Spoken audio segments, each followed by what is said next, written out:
for allowing me to give an update from where our projects are in the Florida college system from 2 years ago. I truly wanted to provide an update today. I do have reports on the end of each table if you might pick those up and pass them towards the middle. A report that I typed up and will refer to.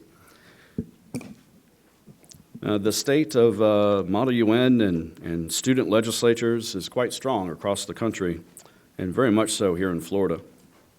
My name is Doug Ryan, and I am the executive director of a bunch of model programs. Let me see if I can list them here and not confuse you. The Florida Model United Nations, the Florida Model Legislature, and now the National Model U.S. Congress, which are all collegiate level programs that do simulations that are really helping to tie what is learned in the classroom.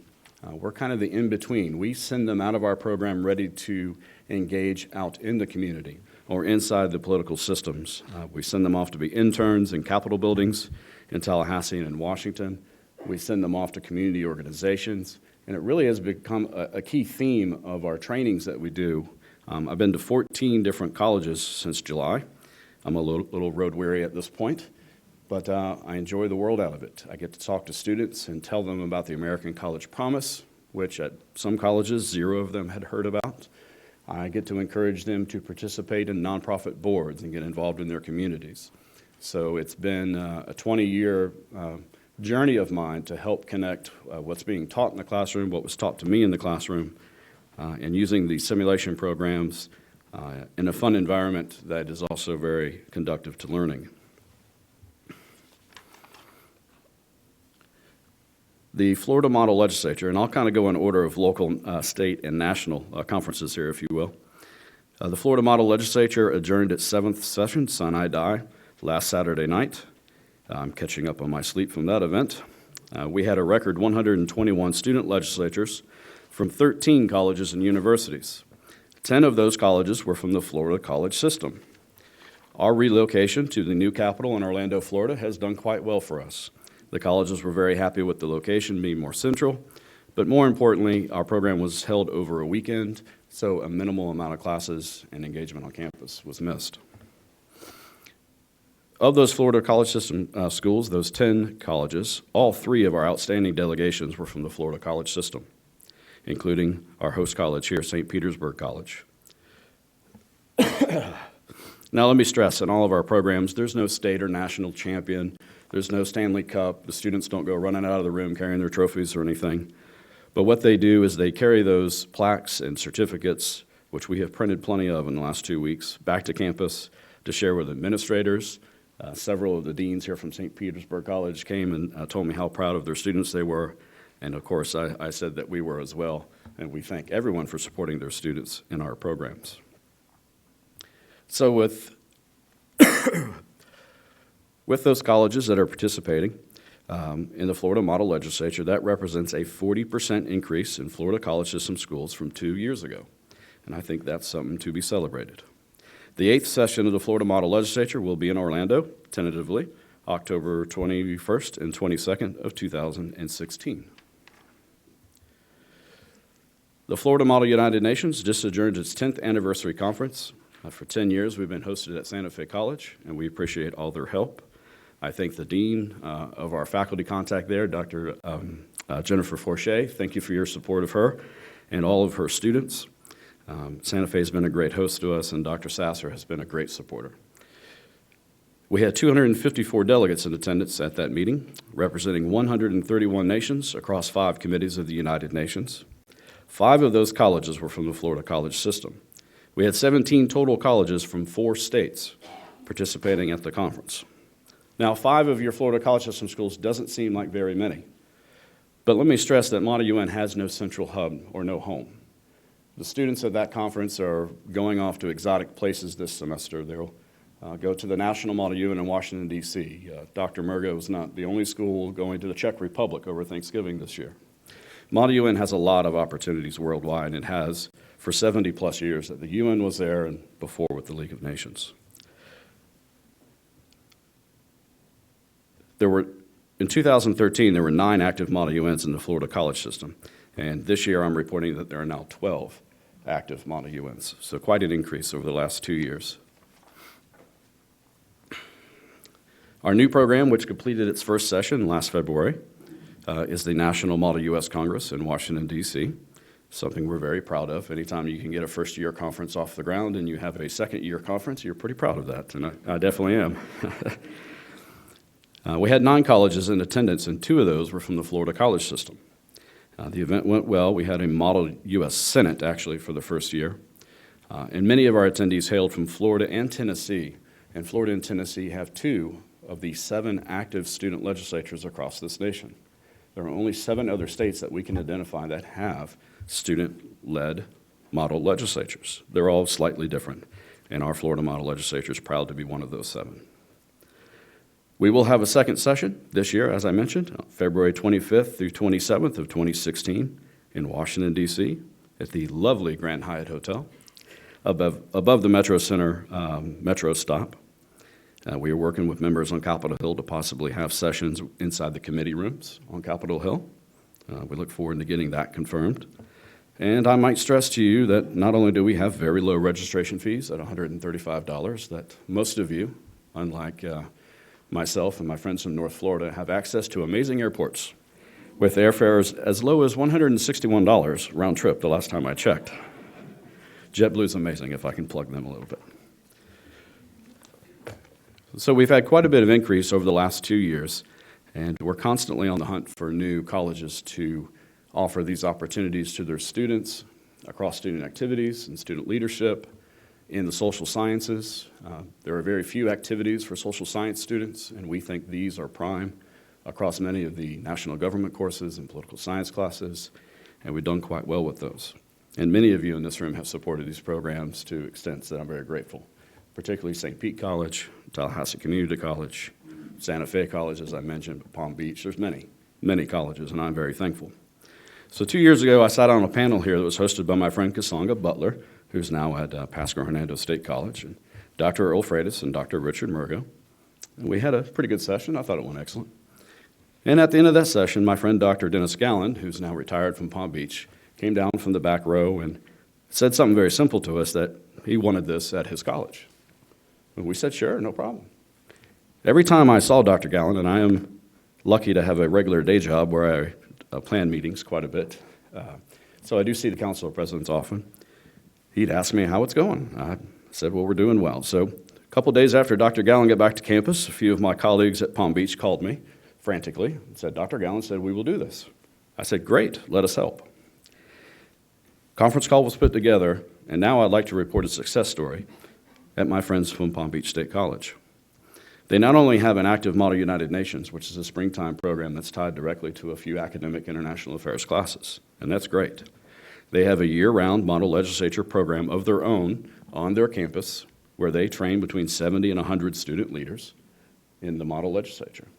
Gives them that out-of-classroom experience on campus before they go up to the Florida Capitol and represent the college on behalf of college policy. They get a little training, and they do that. They sent 33 members to our model legislature, and they did quite well, and they're doing very well with that program.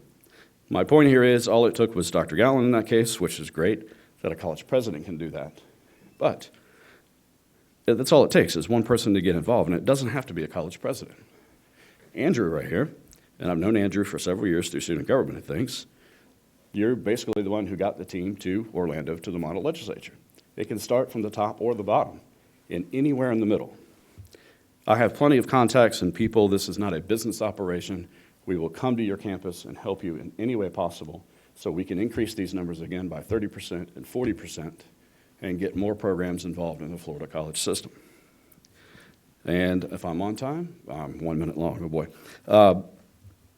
In conclusion, I want to highlight one thing, that these programs are all started by alumni from your colleges, every single one of them.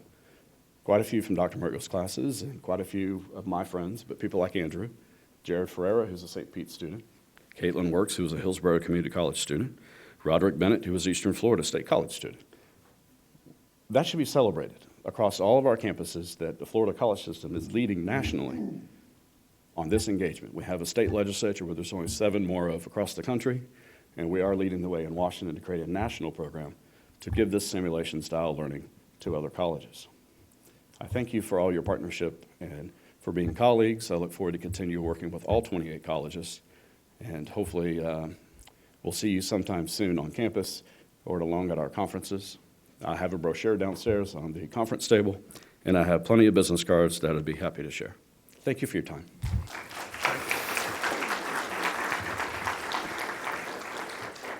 Thank you, Doug. I have a question about the new Model Congress.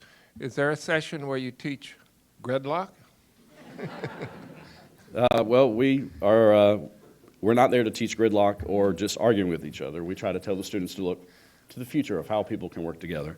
So the cloture rule has not been invoked yet in the Senate, but it was requested. So our students are quite at a high level. If I can just take 30 more seconds. My friend Jay Galbraith, now is a VP of Public Affairs and Marketing at Valencia College, called me to have coffee in Tallahassee one day because he brings a group of what he described as mid-level administrators, maybe just short of the VP level from Valencia. They come up to Tallahassee and do a full legislative day. And he asked, he takes his into the Senate and does a sample bill, and I asked him on what topic, and it was like about Louis Vuitton bags or something, something that was fun and had a good time. And he asked me what type of legislation our students do, and they're actually quite serious about it. They legalized pot years ago, which was kind of fun, but legalized gay marriage years ago. Even had we have general elections, so they had a constitutional amendment passed years ago on that. So they do take the legislation seriously, but they are having a lot of fun. And that's, in the end, that's most important. Learning's better when it's fun, so yeah, I appreciate that. Thank you, David. Thank you all. For our fourth and final session before lunch, I'm happy to introduce the moderator is Dr. Susan Kolarik, who is Associate Vice President for Online Learning at St. Petersburg College. She will lead this discussion on virtual civic engagement, which when I first heard of it, it seemed like hard to believe. I wondered if it was like my grandchildren's Wii game where they were simulating playing tennis, since people are sitting at home and who knows how are they going to engage? Well, I have since learned that it is possible, and we're going to hear about it today. Dr. Kolarik has presented at national and international conferences and has authored numerous journal articles and book chapters. Her research focuses on use of technology, faculty use of technology to enhance, student learning and the management of distance learning programs. She earned her doctorate in instructional systems from Penn State University, a master's in library science from the University of North Carolina at Chapel Hill, and completed her undergraduate degree at William & Mary. I'll turn the program over to Dr. Kolarik and the panel. Thank you, David, and good morning. It's pretty clear that online learning isn't a passing fad anymore. 50% of elementary and secondary schools offer online classes in the U.S. today. There's 2.6 million post-secondary students taking their programs completely online, and another 2.8 who are doing a mixture of online and traditional courses.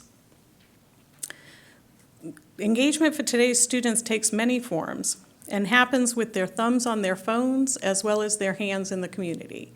So we want to talk a little bit today about how we get the students who are not co-located together to engage within their own communities or within the college community.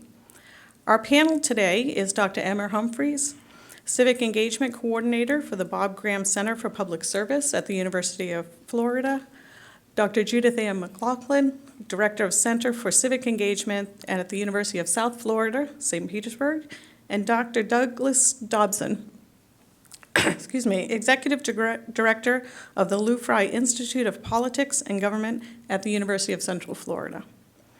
Let's hear first from Dr. Humphreys, who will review her experience designing and implementing a Civics 101 online course. Thank you. So I was met with a similar question when I first undertook this challenge 2 years ago. Bob Graham came up to me and he said, "Emma, how do you teach civics online? That doesn't make any sense." And I said, "I don't know, but I'll figure it out." And I think we've figured it out. I don't say I've figured it out, but working with folks like Judith Ann and Tara, I think we've come to see that it's very possible, and it's not really an option. It's something we need to do. So 2 years ago, I talked to you about a course I was beginning to teach, and now I'm here 2 years later to tell you about how I've been teaching it and how that's been going. So Bringing civic engagement online, like I said, we don't have a choice there. So I'm going to talk to you about 3 things in particular. First is the course, Rethinking Citizenship. If you recall this morning, the governor said we got rid of the word civics. No one knows what that means. They think of Honda sports cars when you say the word. So we ditched civics. We call it citizenship. Taking what we learned from that course, moving it forward to a freshman summer experience course called Summer in the City. We just piloted that this past summer, and it was a blast. I'll share some of that with you. And then our next initiative here, a virtual internship program. We know a lot of our students can't afford to spend a semester in Washington, D.C., Boston, Prague, et cetera. So why not bring the work to them, let them stay residential and do this type of work. And we're certainly not the first ones to think of this. We're borrowing from our friends at the State Department and Columbia and elsewhere. So starting with the course, Rethinking Citizenship. As most of you know in this room, there's this kind of traditional online course formula of readings, narrated PowerPoint slides, linear discussion forums, and multiple choice quizzes and exams. It's because of this formula, and by the way, this formula can be used in a very engaging way. Unfortunately, that's not usually the case. So our students tend to think that online courses are boring and unengaging. So we ditched this formula and we instituted our own formula of challenges, missions, and recs. If you were here 2 years ago, you heard me kind of talk about it in theory. Now I can talk about it a little bit more concretely since we've been doing this in the online classroom for a couple of years. So instead of regular assignments, students have challenges. That kind of means 2 things. One, it means choice. So for this level 1 challenge for module 5, they have 3 options to choose from, depending on their interest in terms of how they like to demonstrate their learning and in terms of their interest of the actual topic of the challenge. The challenge is going to cover the same objectives, but it's going to go about it in 3 different ways.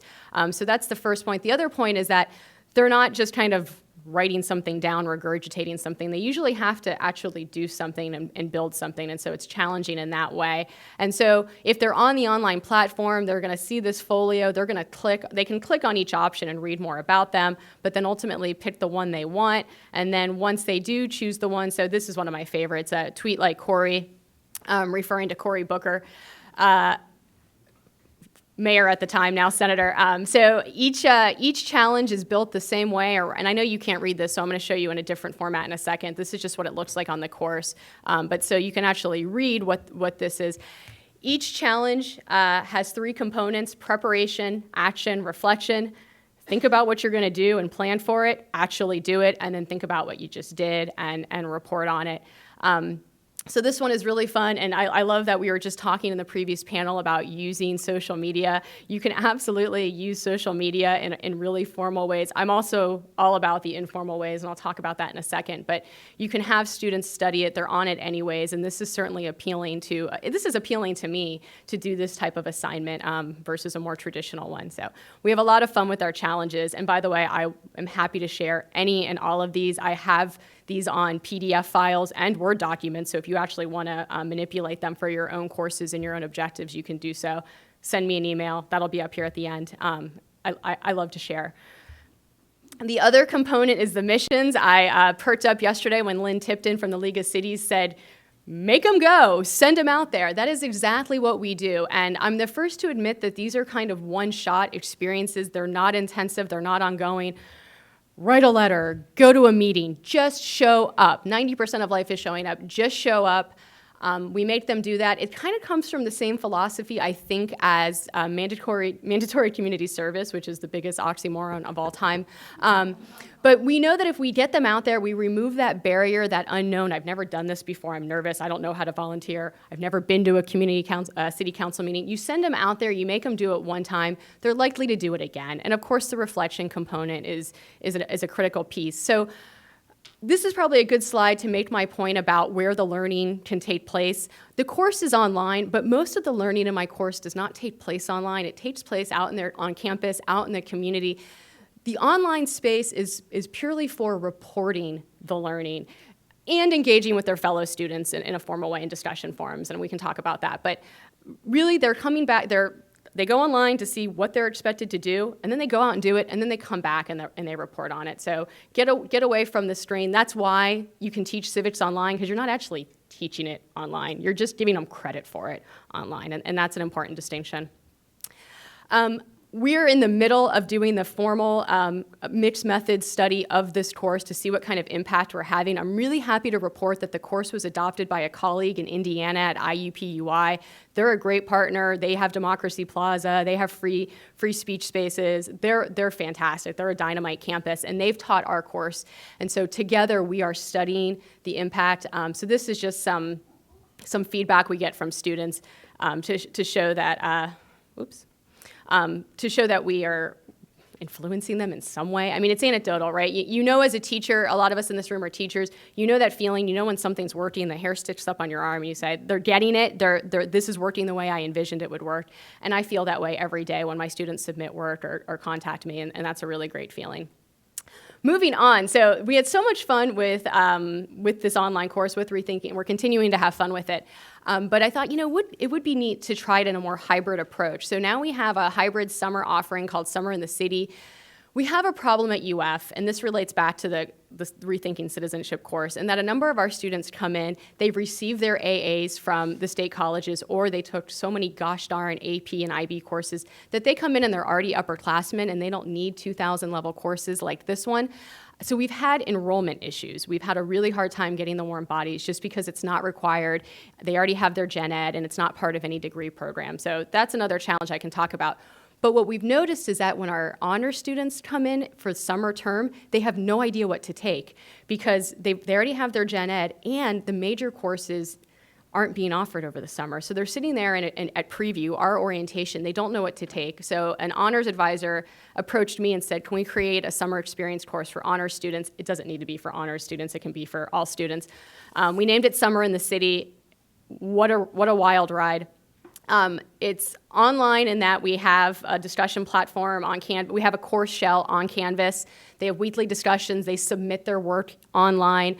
And then we use all sorts of social media in a formal and informal way. So formally, we have a course hashtag. Whenever they're doing something, whenever they're posting content online, they have to use our course hashtag.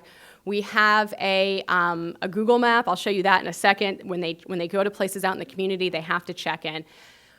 They come to campus, they come to class for 3 hours, we have sessions, every week we have a guest speaker from the community, elected officials, agency officials. They do formal presentations for their mock mini grant proposals at the end of the semester. And then of course we're pushing them out into the community because that's the whole purpose of the course. We're trying to make them feel like they live here. That's another problem at four-year institutions.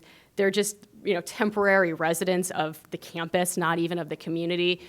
Our whole approach is, you're here for 4 years, pretend like you live here, get out into the community, and so we push them out there with this course. This is our one little screenshot of our Google map. If I could blow this up for you and show you across all 6 weeks how many check-ins all over the county. I mean, places, when I was a student at UF, I didn't go to all these places. I never went to even a handful of some of these places. So it was really remarkable to see the footprint, see these kids drive all over campus and carpool, and they're on on the Facebook page that they created for the course, saying, hey, I want to go out to Devil's Mill Hopper. Anyone want to ride along? Meet me here at 4 o'clock. And they go, and then they take pictures, and it's really neat. These are just some of these are pictures I had because they posted them on Facebook, they posted them on Twitter, and they posted them on Snapchat. And Snapchat was that less formal way. That was their space. My fellow professor and I stayed off of it. But then on Twitter and on Facebook, they can engage with us. So lastly, like I mentioned, we want to start a virtual internship program. We already have our traditional internship programs. We support students going to Tallahassee. We support local government internships, and we have a partnership with IFAS, our agricultural extension offices, to place students. But we wanted to help some students who had other ambitions geographically. They wanted to go to DC, they want to go to Boston, Prague, anywhere in the world. So we're forming this virtual internship program. It'll have the internship components. They'll actually be doing projects. I think the key to this is that it needs to be project-based. You don't want these kids having to check in every day with the supervisor saying, what am I supposed to be doing today? They have a sustained, continuous project that they're working on throughout the semester. And then we will support a week-long on-site visit, preferably before the internship starts, so they can kind of learn a little bit about the culture of the office, meet the people with whom they'll be virtually interacting, and getting their marching orders for the project. And then again, the online component, the course component, is just a way for them to report. So having them submit workday briefings, letting us know what they did that day, and it could just be 2 bullet points. At the end of the week, did you meet your objectives for the week? What did you get done? What are you looking forward to doing next week? Having a final paper that's relevant to the project they've been working on, and that can take multiple forms, and then borrowing the missions from our Rethinking Citizenship and Summer in the City courses and having them going out and doing missions that are both related to public service, civic engagement, and career development. So you can see those intersections taking place there. I know I'm out of time here. If I can make 2 kind of final conclusions. One is get unstuck when you can from the learning management platform, if it's an online course, get off the computer. If it's an in-person traditional course, get into the computer and, of course, into community spaces, which we already know. And then I agree with Tara that the best way is to integrate these experiences across the curriculum, have civic engagement be a component of all coursework. But if you build a course, if you invest and you build a course, or if you want to borrow our courses, I like to share, and institute it on your campus, it needs to be integrated within degree programs, within minors, within first experience offerings. If you just throw it out there, it's really hard to get warm bodies, even if it's the most innovative, engaging course out there. So, thank you. Excellent. Thank you very much. Next, we'll hear from Judith, who will discuss her 8 semesters of teaching American national government online at USF St. Pete. Thank you. So I am Judith Ann, and I am founding director of our Center for Civic Engagement at USF in St. Petersburg, and I work with faculty in all colleges and disciplines to help them to develop a civic engagement component in their course and to spread civic engagement across the curriculum. But I'm also a political science professor, and I teach our American National Government class. I've been teaching this class for more than 20 years. I love it. My field is public law, U.S. constitutional law, and judicial process, but it's always so much fun to teach American government because it's like a smorgasbord. You get to do everything. You do Congress and the presidency and the courts and civil liberties, and so it's great, right? You get to do a little bit of everything. And the truth is, I love teaching, and I love working with my students and developing relationships with my students, and so I resisted for a very long time moving this to an online format. But of course, there's a lot of pressures and to do this, and we've got this great distance learning team, and I felt like they were really committed to helping faculty, that it's not just you record some lectures, throw it up, hey, online class, but that they were really committed to making sure that it's as academically rigorous, et cetera, as the face-to-face classes. So I'm still the only person in my department, which has 4 different majors in it, to develop an online class. But I thought American National Government would be the only course that I teach that would lend itself to an online format, number 1. And number 2, I'm so passionate about civic engagement and civic education that if I were the one to develop the American Government Online, then we could include a civics component and make sure that it's as robust as I would want it to be, she says modestly. So it's been, 8 semesters now. I've taught this online, and there are a number of features, and as we were hearing from Doug about the simulations and the value of simulations, I was realizing I didn't even talk anything in here about some of the simulations, that there's technology that we've been able to use in my classes to have a mock city council hearing and do that in the online class. I was just focusing on the civics project. So the civics project itself is a way, as I try to explain to my students, who of course take the course because it's online, and then they sign up and then they find out, oh, there's all these things they have to do that are not online. So surprise. But the idea is to get them out from behind their computer into the community, enhancing what they're learning about American and national government in the lectures with this hands-on experience. And so I have varied it. Sometimes this is a 15-week class, sometimes this is a 6-week or 10-week summer class. So I've made some modifications over these years to the timing. But as I've got on this slide, usually there's 3 different civics projects that they do.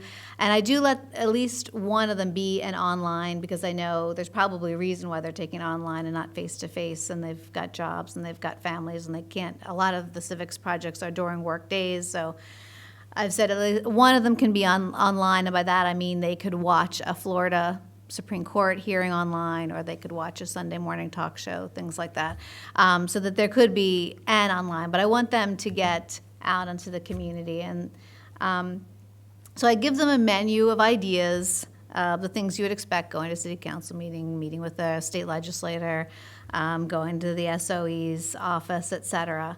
And I encourage them to think about what they're passionate about. What do they care about? What's an issue that's, are they an environmental policy major? Then let's think of some civics projects that are related to this.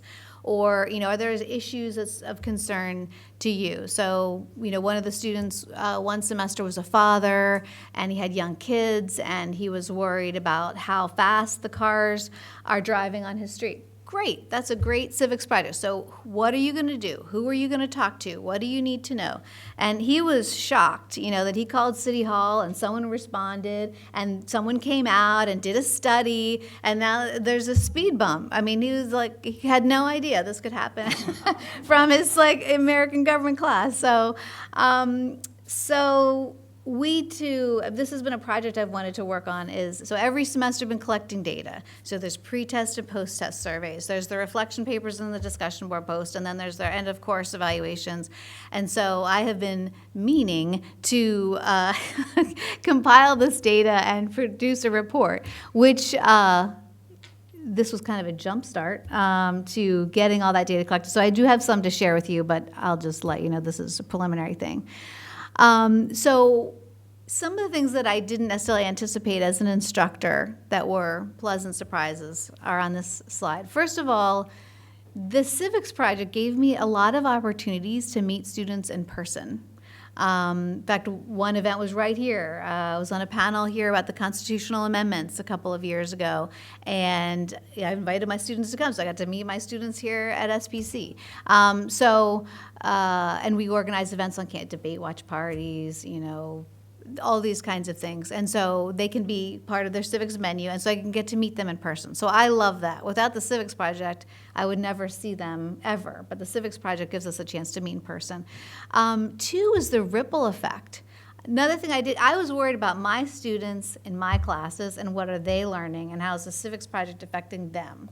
What I found was that they bring their boyfriend, their spouse, their parent, and so all these other people are now getting engaged in the community. So I found one of the thing on the menu is homeowners association. No one's ever been to their homeowners association meeting. And so one of my students, dragged her mother along to this homeowners association meeting, and lo and behold, they're doing stuff. They're talking about issues that made a difference to them, and then the mother became secretary of the association, and this is going on and on. Or another student at a different homeowners association got roped, probably was the youngest and more able-bodied of the attendees at this homeowners meeting, and got conscripted to help rebuild their main entrance to the property. And I thought, this is great. Now every time this student goes home, he's going to see that he had help in beautifying and making a difference and getting out there and doing something. And but in any case, so number two is, I really didn't anticipate that people were going to be so timid. I mean, you mentioned it, about and so they bring someone else along, and now all these other people are getting engaged as well. The third thing was participation. So I pride myself in getting my students involved and having these great class discussions. This was part of the reason why I was so resistant to online.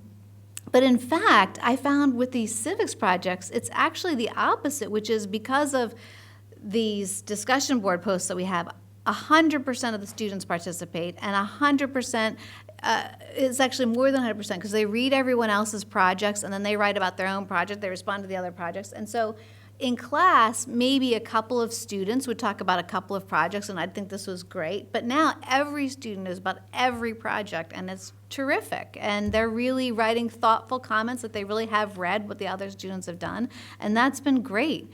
And number four, and this is what we'll get to in the slides, I really was pleasantly surprised. I was a little bit wary, how much of a difference would these civics projects make in the online format, and and giving this menu, and is this really going to be a deep and long-lasting and robust experience? And in fact, I found that is the case. So some of what you'll see is the anecdotal evidence, and then some from the pre-test post-test survey. So, okay.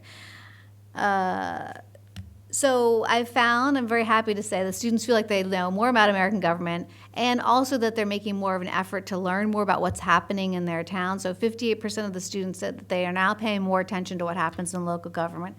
And because so many of the students were going to, city council meetings and getting involved locally, actually, it's a few slides from now, but one of my students was saying, I learned that American politics is about more than just who's running for president or what's happening in Washington. It's happening right here, and I can and should be involved in that. So because on the pretest, post-test, I asked, what are you expecting to get out of this? What are your expectations?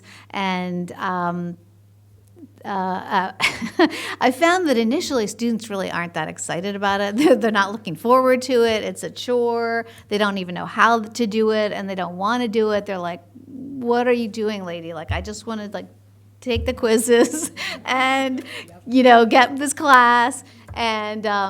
And so I've been very pleasantly surprised as I read the post comments that students are saying, push me outside of my comfort zone, or even people who wanted to do it just felt like they didn't really know how to do it or have the tools to do it, and it kind of gave them an excuse to do what they wanted. So that was nice. Let's see. I have been very, again, pleasantly surprised that students felt so positive about the difference that they could make, and that when they called and they contacted a legislator or they wrote to someone that those in office actually cared and wanted to be responsive to them, and really went in with a level of cynicism that is disappointing in a democracy, but came out feeling like they could really make a difference and that they should try to make a difference. So here's, I just have a couple slides, and I think I'm now out of time. So we asked them, how much do you think having elections makes government pay attention to what people are thinking and doing? And so here you can see the increase in students who say a great deal of students who felt that having elections, so there's a decrease in people who think that it doesn't have much of an influence on what government does. I'll just give you a sense of some of the questions, and I too will be happy to send you my pre-test, post-test surveys and some of this other information if it's helpful for you. Yeah, these are all similar. So I guess the short, here's one of the word clouds we did from the student responses to the open-ended questions. I guess the upshot, and maybe I'll just share the slide with you later, is that students, even though it might not sound as robust, the civics menu and the reflection papers and the discussion board posts, but what I've found through looking at all the survey data and the open-ended responses is that it has been a tremendous opportunity for students, and they have left the class knowing more about American government, how it works, and really wanting to stay involved. And so I'm very pleased, and you can look forward to a more robust and thorough analysis of the data later. So thank you. Excellent, thank you very much. We're going to switch grade levels now at this point and learn from our final panelists about the 7th grade civics classes and the information that's being shared there.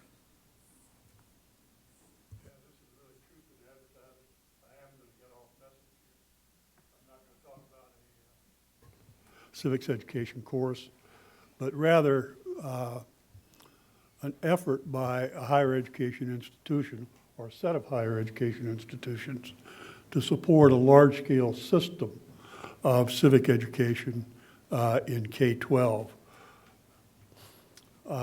In case you've missed it, the Florida legislature, not to correct my boss, who said 2008, did in 2010 pass the Sandra Day O'Connor Civics Education Act.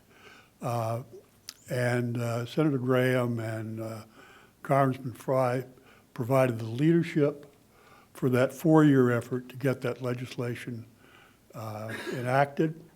The intent of the O'Connor Act is to provide civic learning opportunities on a pretty grand scale that would touch all 2.6 million of Florida's K-12 education students each and every year in some way. It requires a full year of instruction in middle school. It requires a standardized end-of-course examination at the end of 7th grade that counts for 30% of the course grade. It requires that civic content be integrated into reading and literature classes in kindergarten through 12th grade. It counts for the school score, and because of subsequent legislation, student performance on the end-of-course exam now accounts for about a third of a teacher's annual evaluation. So everybody's got a stake in making this work. The way this is framed is that civics in Florida is really a standards-driven common instructional framework for every grade. So there are 4 kind of guiding principles that drive instruction from kindergarten through 12th grade with appropriate instructional benchmarks at each grade level. So the first is kind of history, origin, and purposes of government law and the American system, substantial emphasis on the roles, rights, responsibilities of citizens, and how you can be active in the American political system. Then kind of the 3 branches stuff, how's government structured, the kind of thing you have to know, what are the rules of the game, if you will, and then finally contemporary issues in world affairs. Incorporated throughout those instructional guidelines are what have been determined to be, through substantial research, effective instructional practices that are articulated in a report called Guardian of Democracy, which I urge you to take a look at if you haven't, to support both the development of civic skills and civic knowledge. Those are all incorporated in the instructional benchmarks. We've elected over the last 5 years, 6 years, to support the implementation of the O'Connor Civics Education Act in 4 ways. Teacher professional development, both online and face-to-face, online instructional materials for teachers, online assessment items, and online student end-of-course review materials. This is just a screenshot of the website. You can see down at the bottom provides access to 7th grade resources, Civics at a Snap, which I'll mention in a minute, and then high school materials called Civics Connection, and professional development resources. I won't dwell on this, but this is just a screenshot of the 7th grade applied civics resources. This is a full year of instruction. The textbook would be about 1,500 pages if we printed it out. Emma was a part of the development of that. Actually, colleagues at the University of Florida, the University of Central Florida, and the University of South Florida all contributed to the development of this, along with teams of teachers from all over the state. And this is probably the 4th or 5th iteration of this curriculum. We did the same thing in K-5 and put out this grand set of civics lessons for K-5, all of which people said ooh and ah, but they never got used. The challenge in the elementary classroom is really quite different, and it's time, because elementary teachers teach not just one subject, but teach everything, and so they have to allocate time, and how they allocate time is very much affected by the structure of testing. So we recently worked on a project in collaboration with Miami-Dade public schools to develop something we call K-5 Civics in a Snap. The idea here is to have a set of aligned lessons that scaffold learning from kindergarten through 5th grade in about 15 to 20-minute increments that we think are actually going to be possible in K-5 classrooms. And we are seeing uptake around the state. We also, and this is in effect, I said I wasn't going to talk about an online course, but the reality is that this is an online course. We developed in collaboration with Escambia County Public Schools, and it covers all 40 instructional benchmarks, providing content reading, scale to 7th grade vocabulary. It provides videos aligned to 7th grade benchmarks. It also provides video lectures, brief video lectures for those students who struggle with reading materials, and a variety of practice test materials. So one of the ways we measure what we're doing is to look at utilization, and it's interesting to watch an entire system cram for an exam. The student utilization of online resources is the top line, and as you can see, that's exponential up to the end of the school year when the exam hits, and then it drops to nothing. Teachers are pretty constant, 8 or so thousand sessions, 8 to 10,000 sessions a month. And here's what we're seeing in Florida. The first 2 years of score, the first administration of the test was in 14, sorry. And we just administered it statewide the second time this last spring. I'm pleased to report that scores increased between 14 and 15, and civics is the only subject area in Florida in which scores increased. About almost two-thirds of our kids are testing as proficient. What that means, if you think about it, is about 120,000, 130,000 kids are actually learning something as they go through a 7th grade civics class. We want that number to go up, and we're certainly working on making that happen. But that in itself is an impressive achievement.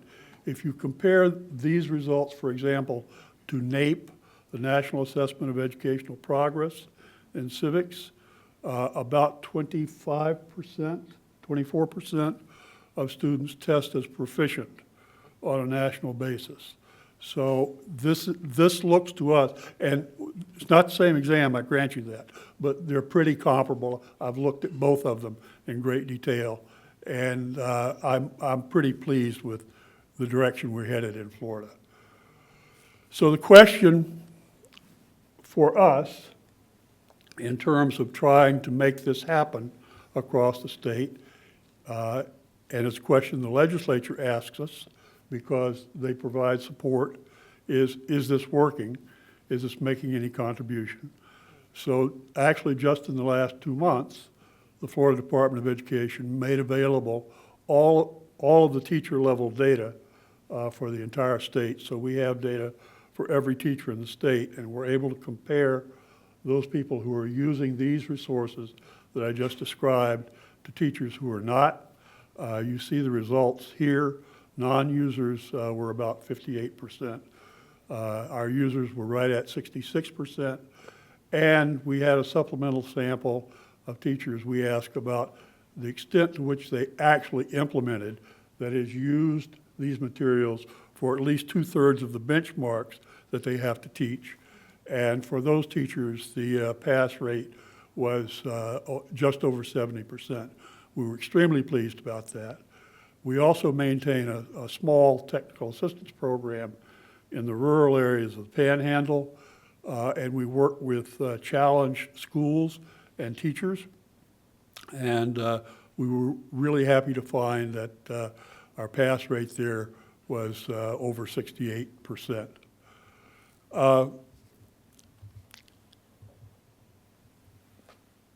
That answers the programmatic question. Are we making a difference? There's a broader question here, and it's kind of a question the civics community, the civics learning community around the nation is asking, and that is, can you increase levels of student engagement and build civic skills in an environment in which civics is taught as a high-stakes test course? The kind of common spin on testing is, quote, teachers teach to the test, so it's not likely that they're going to spend time doing the kinds of things that you talk about doing in your classes with your students in college. We're trying to address that actually with our colleagues at Circle, and we're happy to have them involved.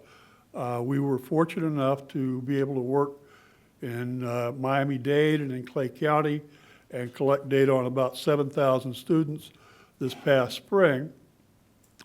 And this is what we learned. We have several, I should know the number, I think it's 9 measures of student engagement. And these are results we got. About 3/4 said they are currently trying to help make their city or town a better place to live. About 2/3 said they help out at their church. About 85% said they're helping their neighbors. 85% said they're helping at school. 65% said they're volunteering. Almost 65% said they're mentoring. Sadly, only about 37% said they're talking about politics online. About 60% said they serve as a leader of a group or an organization. And because student government's not offered everywhere, it's not surprising that only about slightly under 40% said that they participate in student government. We wanted to try and relate that to what kids were experiencing in class, so we asked them whether they were experiencing those instructional strategies that are intended to build the kind of civic skills and civic dispositions that we believe are important to citizenship. And we're actually pretty pleased about what we're seeing here. About 40% participated in a mock trial. About over half had visitors from the community or participated in a service learning project. 60% participated in a debate. Almost 3/4 said they played computer games. That's mostly iCivics, which is Justice O'Connor's civic education initiative nationally, and about 80% said that they discussed current events. So the question is, does doing all of that make a difference in the extent to which students are engaged? And we did some statistical testing. I won't give you details of that. And the answer is yes. All of these make a difference. Service learning projects, even if they occur only a few times. Having a community official visit, even if it occurs relatively rarely. Mock trials, even once a semester or a couple times a year. Debate participation, even if it's infrequent. Classroom discussion and playing computer games all made a difference. In terms of magnitude of difference, service learning, we looked at the highly engaged students and asked what's the difference between those who experienced this pedagogical strategy and those who didn't. What we found was those who experienced service learning were about 3 times more likely to be highly engaged than those that didn't. Those who had a community official visit, about 2.8 times more likely to be highly engaged. A mock trial, about 2.7 times more likely to be highly engaged. Debate, about 2.2 times. Classroom discussion, about the same. And computer games, about 1.8 times. So we haven't finished this. What we've learned about implementation in the K-12 system is it's a lifetime commitment. You've got to stay with this because the system's dynamic. But what we're seeing at the moment is that a combination of online professional development and face-to-face, easily available online resources, instructional resource materials for students that are well-designed and available online, use of classroom pedagogies that have a demonstrated effect are making a significant contribution both to civic learning and to civic engagement among middle school students in the state. Excellent, thank you very much. We'd like to open it up to questions now from the audience.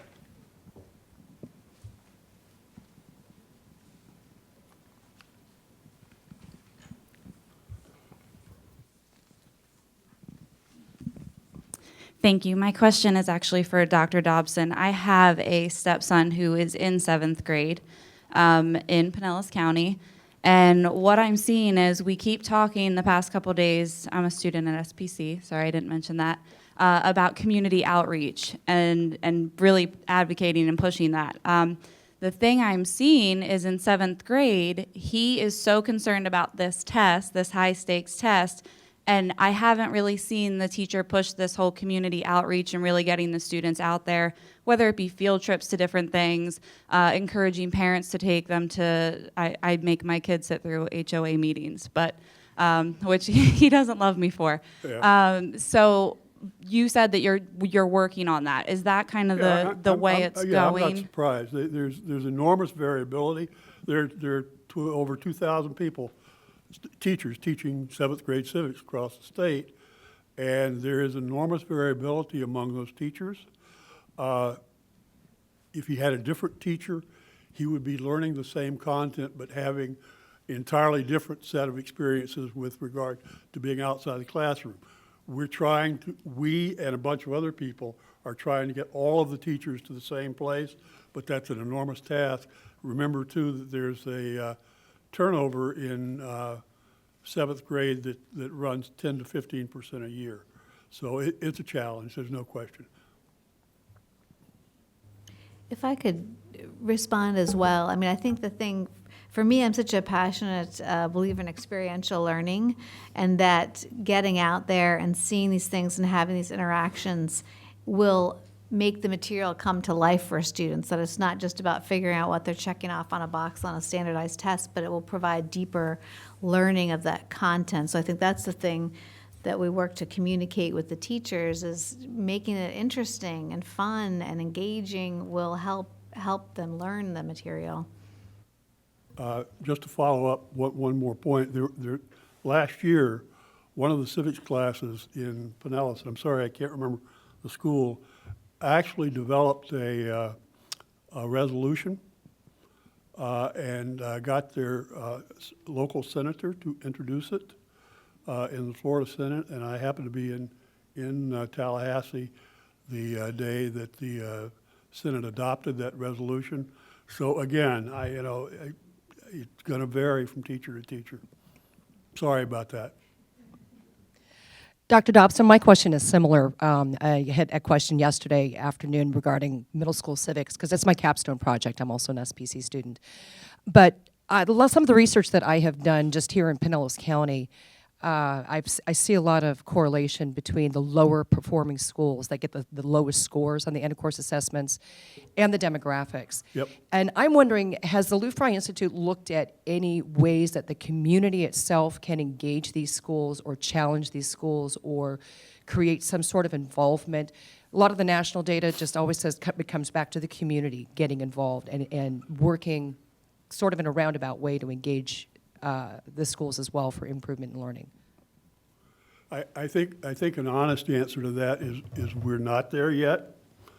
I know exactly what you're saying. What we're working on at the moment is trying to get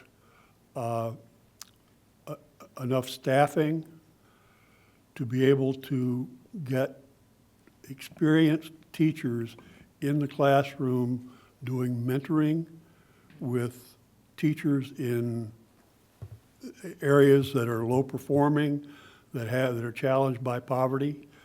We're not there yet because the resource pool the sport civics is not very large.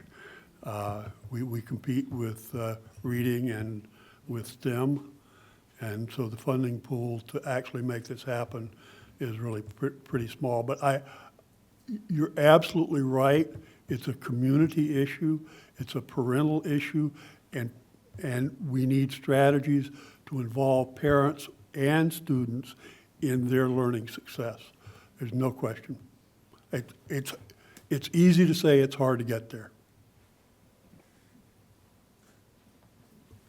Do we have If I additional could jump, questions? sorry. Go ahead. I was just going to say, there are challenges, and we do have schools right here in Pinellas but I don't think we always have to look at it as either or as well. And some of the resources that Dr. Dobson talked about in terms of the K-5 language arts curriculum and integrating. So yes, these students, we need to make sure they can read, right? That's a basic thing. But when they're learning to read, they can be reading materials that is also providing civics content. And so, not looking at like, oh, well, we don't have time for this extra civics thing. No, we have time. We need to make the time. We need to integrate it so it's a holistic approach, and that we're supporting these children and empowering these children to understand that they can and should make a difference in their community, and bringing it in through that language arts curriculum can be a real boost to both things, helping them read, helping them learn civics at the same time.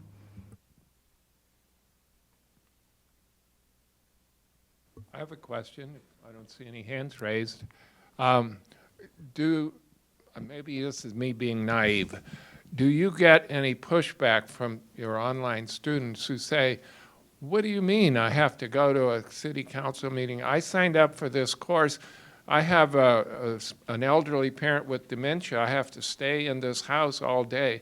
I have 2 little toddlers. I can't do that. You get that from students? Yeah, but with different excuses, and for my student population, unfortunately, the conception is that these kids phone it in with these online courses. They figure it out, they game it, they know with the vast majority of online courses, they can cram, they can go to the local tutoring companies, and they just have to sit for the proctored exam, and they can put in 2 hours a week and get the grade they want. It might not be an A, but it's a grade that they're satisfied with. So I have to, you see the numbers kind of bouncing around during drop ad because they see all these different components, and they realize that for my course, you're looking at 9 hours a week, which is the effort we expect for a 3-credit course. And yes, you absolutely see that pushback because you can't just, it's not just like, oh, as I'm Snapchatting on my phone, I'm kind of listening to this lecture, and then I'll take the quiz really quick. You can't do that. You have to actually do work. Absolutely, we see pushback.